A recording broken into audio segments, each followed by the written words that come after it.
Bonjour, Marjorie, coach professionnel, kinésiologue. Aujourd'hui, je vais vous parler de la différence qu'il y a entre le fonctionnement cérébral et le fonctionnement émotionnel avec le cœur. En fait, beaucoup de personnes confondent le fonctionnement cérébral et le fonctionnement avec le cœur qui est plus instinctif, plus naturel. Comment distinguer les deux ? Déjà, lorsqu'on fonctionne à travers des pensées, à travers une raison, à travers une déduction logique, on est beaucoup axé au niveau du cerveau. Alors il y en a qui vont me dire oui, mais le cerveau a deux côtés, on peut très bien avoir un côté intuitif, ça reste le cerveau, on peut avoir un côté réfléchi. Oui, le cerveau a les deux côtés, mais ça reste le cerveau quand même. Voilà.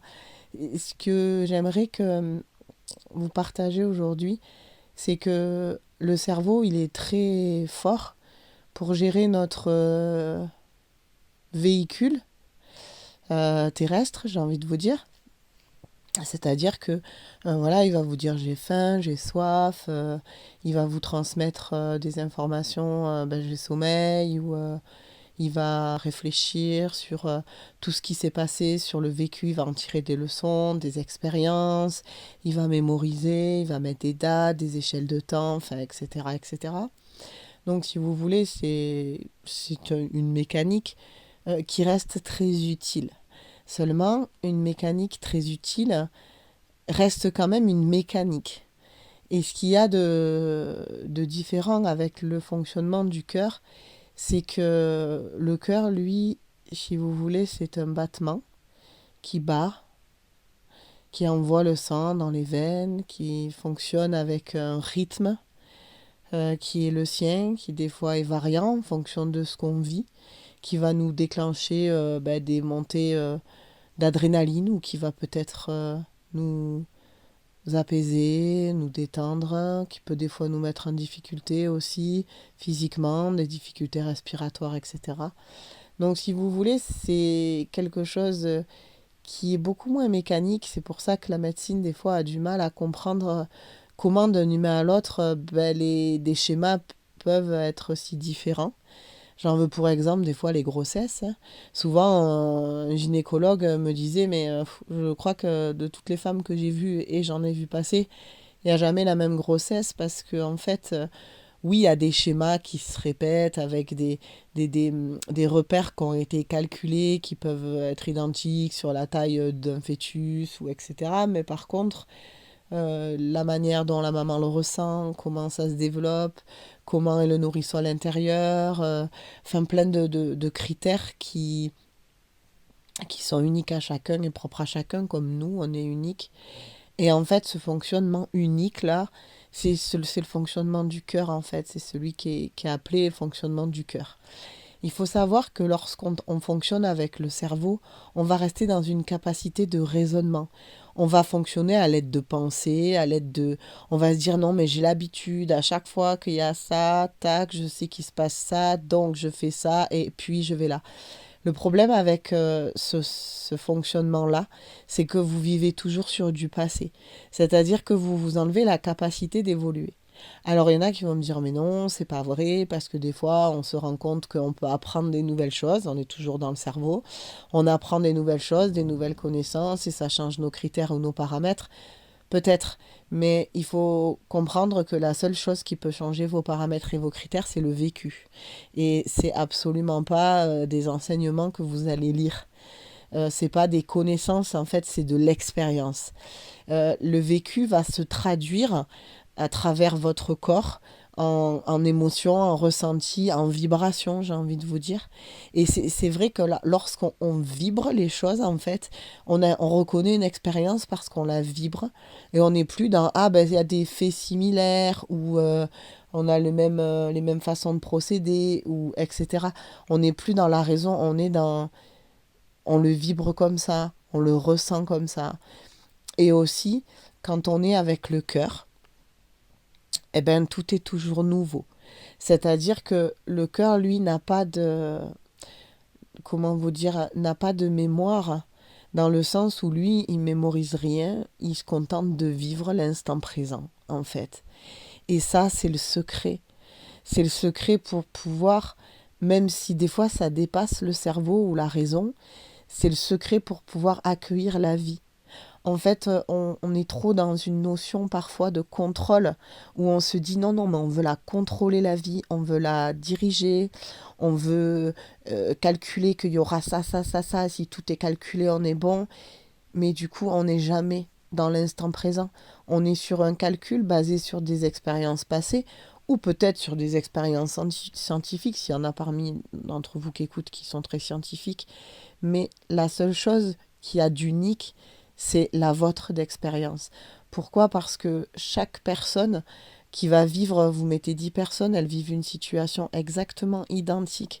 Elles vont avoir 10 manières de le vivre parce qu'elles n'ont pas la même capacité à l'accueillir, elles n'ont pas la même analyse, elles n'ont pas le même vécu, elles n'ont pas les mêmes critères de réception, etc. etc. Et c'est la manière dont les personnes vivent ce qu'elles vivent qui va les enrichir et qui va leur permettre d'avoir accès à de nouvelles connaissances.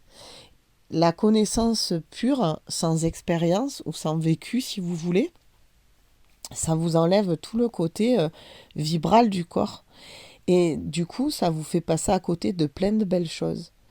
S'arrêter sur des idées reçues axées sur le cerveau ou arrêter sur des j'ai l'habitude, c'est tout le temps pareil, et se contenter d'être dans des scénarios qui finalement ne nous correspondent pas quand on regarde bien. Comment je sais que ça ne nous correspond pas? C'est qu'on se sent triste face à ces scénarios-là, ou on se sent comme si on avait perdu quelque chose, ou même encore triste ou déprimé, ou voilà. En fait, il y a plusieurs manières qu'a le corps en fait de vous transmettre son émotion. Ça va se manifester de manière plutôt triste ou néfaste, etc. Si votre corps n'est pas dans la joie, c'est que la décision qui a été prise ne lui correspond pas forcément.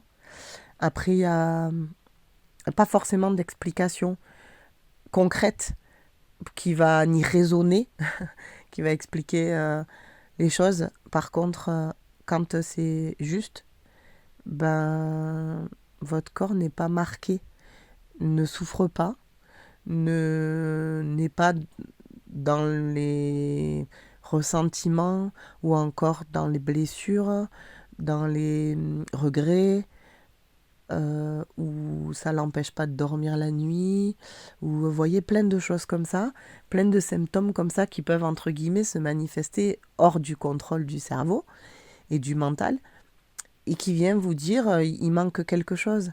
Parfois on s'imagine que l'issue c'est celle-là, on se dit non mais on sent que l'issue elle est là, mais c'est pas parce qu'on voit l'issue que le chemin est fini. En fait, il y a toujours un chemin à faire vers les choses et d'arriver à l'issue n'est pas forcément une solution ou une fin en soi. L'issue va simplement être une arrivée quelconque, mais tout ce qui va être important, ça va être d'établir le chemin vers ce qu'on va faire. Je ne peux qu'à travers cet audio vous recommander de vivre le chemin. Vivez-le entièrement. Parfois, on va raisonner en se disant oh ben vu que je connais l'issue, ça sert plus à rien, je laisse tomber. Et c'est prématuré. Ou on va se dire encore ah ben je refuse l'issue, alors je vais lutter contre et je vais tout faire contre. Et on va vivre dans ce qu'on appelle la résistance. Et on se fait mal aussi. Du coup, comment vous expliquer que, en fait, de connaître l'issue, il y en a beaucoup qui disent oui, moi je vais voir des voyants, comme ça je sais ce qui va se passer, tout ça. Mais là, du coup, on n'est plus dans le passé forcément, mais du coup, on vit dans un futur approximatif qui peut changer à chaque seconde, puisque c'est vous qui allez décider de ce que vous allez choisir de faire et de mettre en place ou non. En plus, vous déléguez votre pouvoir à quelque chose de différent.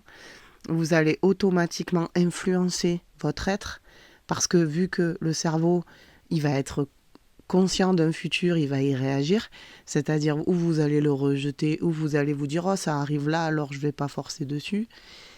Dans tous les cas, ça va vous modifier votre perception à vous. La seule façon de faire pour que les choses marchent et pour que vous soyez en totale paix avec vos décisions, c'est juste que ça reste les vôtres.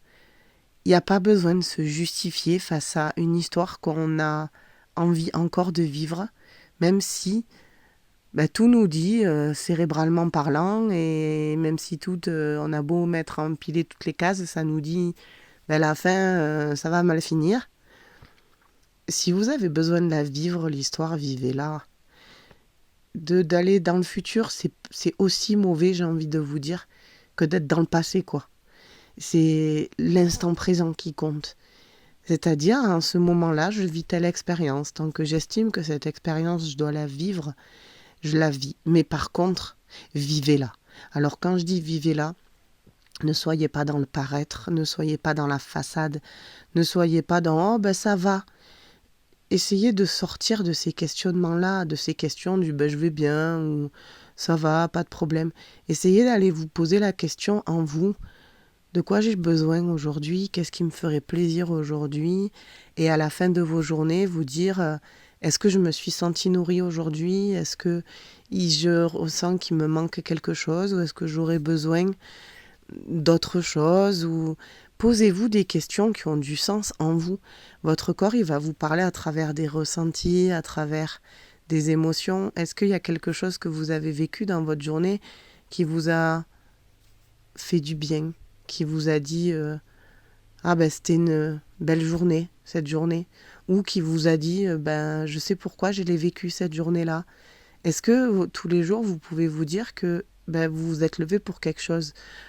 Alors me sortez pas le coup du ben oui hein, j'ai bossé, parce que tout ça métro boulot dodo c'est super, ça occupe notre mental, notre cerveau, ça fait partie si vous voulez d'une pièce de théâtre de la vie comme je me plais à l'appeler. Mais en vrai, ce qu'on vit, c'est pas métro, boulot, dodo, je fais manger, je fais les devoirs des petits quand il y a, je fais ci, je fais ça. La vraie vie, c'est est-ce que j'ai pris 3 minutes pour respirer en moi et me demander si j'allais bien en moi en fait. Est-ce que quand j'ai éteint le moteur de la voiture, quand je suis rentrée de ma journée de travail, je me suis posée, j'ai regardé le ciel et j'ai pris le temps de respirer un peu comme ça. Vous voyez, c'est ces moments-là qui sont riches, qui sont complets et qui vont nourrir cette partie en vous qui ressent. C'est des fois quand quand on fait une pause, qu'on se dit cette pause elle m'a fait du bien. Parce que vivre mécaniquement, comme tous les jours, tac, au travail, je fais ça, je me pose pas de questions, j'ai beaucoup de tâches à faire, je vois pas le temps passer, je prends pas le temps. Ok, ça fait partie d'un quotidien, ok, c'est nécessaire, indispensable, je ne remets pas ça en cause, mais j'ai envie de vous expliquer, de vous faire comprendre que vous voyez la minute là que vous allez prendre, ou en éteignant le moteur de votre voiture et en respirant, en regardant le ciel avant de rentrer chez vous, ou le temps que vous allez peut-être prendre aux toilettes, simplement en respirant et en vous disant je me pose là et je respire, ou le temps que vous allez prendre avant de vous endormir dans le calme, en silence, en écoutant le silence. Vous voyez ces temps-là qui font une pause, qui vous permettent d'être face à vous, 5 minutes. C'est pas forcément, ces temps n'ont pas besoin d'être longs, mais ils ont juste besoin d'exister. Et c'est cette profondeur-là qui va nourrir votre être. C'est cette profondeur-là qui va vous donner du sens. C'est cette profondeur-là qui donne de la vie en soi. Souvent, ces moments-là et ces profondeurs-là, on arrive à les toucher du doigt quand il y a des personnes qui sont condamnées. Elles sont souvent dans leur lit d'hôpital, elles ont les yeux dans le vide et elles vont parler vrai. Elles vont réaliser qu'effectivement, il y a des choses qu'elles auraient tant aimé dire et qu'elles n'ont jamais dit. Ou elles vont peut-être réaliser que finalement, là, il y avait quelque chose à faire qui n'a pas été fait. Ou qu'elles n'ont peut-être pas pris le temps. Une fois, j'ai vu un film qui m'avait marqué sur un professeur de philosophie qui dit « J'ai toujours à ses élèves, pas d'excuses, pas de ci, pas de ça, faites comme ci, faites comme ça, en avance ». Et puis il y avait un élève une fois qui lui avait dit « Oui, mais J'ai ma mère qui était gravement malade, du coup je suis en retard, je veux pas savoir, il n'y a pas d'excuse, vous devez avancer, ta ta ta ta ta ta. Elle avait été très très dure avec ses élèves et un jour, c'est elle qui s'est retrouvée en état de dans un hôpital où elle était entre la vie et la mort, elle était toute seule. Il lui restait pas longtemps et elle s'est retrouvée face à ce médecin qui était son élève autrefois, enfin qui fut son élève autrefois, et à qui elle a dit t'arrêtes pas sur les sentiments, avance. Si tu veux grandir et réussir dans la vie, avance. Et là, elle raisonnait dans sa tête et elle se disait que cet élève à qui elle a dit c'est pas grave que ta mère soit entre la vie et la mort, travaille quoi. Et ben là, elle regrettait que cet élève n'ait pas plus d'humanité vis-à-vis d'elle parce que c'est le seul, le médecin qu'elle a vu avant de mourir. Et elle raisonnait dans sa tête et on entendait le scénario dans le film et elle disait j'aimerais tant voir chez ce jeune que j'ai formé de l'humanité. Et pourtant, je lui ai dit de ne jamais en avoir et je me rends compte aujourd'hui l'importance que ça a. Effectivement, un petit ça va, un petit une main sur l'épaule posée, prendre le temps de respirer, prendre le temps de regarder qu'on n'est pas seul, prendre le temps d'envoyer un message aux gens qu'on aime et prendre le temps de se dire des belles choses à soi-même aussi. C'est ça, vivre. Est-ce que vous pouvez dire, vous, aujourd'hui, que vous prenez le temps de vivre? J'espère que cet audio vous aura plu. Je vous souhaite le meilleur. Et je vous dis à très bientôt pour un autre audio. Merci.